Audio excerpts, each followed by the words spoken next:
दिन का आगाज होते ही केडीए की टीम भारी मशीनरी लेकर पुलिस और रेंजर्स की नफरी के हमरा अजीजाबाद पहुंची, जहां मुत्तहदा के 5 यूनिट ऑफिस मोर पार्क, बंगोरिया गोट, अजीजाबाद ब्लॉक 2, शरीफाबाद, हुसैनाबाद और फेडरल सेक्टर ऑफिस गिरा दिया गया।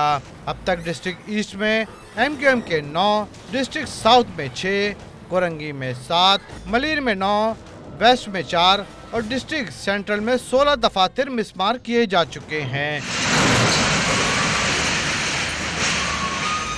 गिराए गए 57 दफातर में 5 सेक्टर ऑफिस भी शामिल हैं।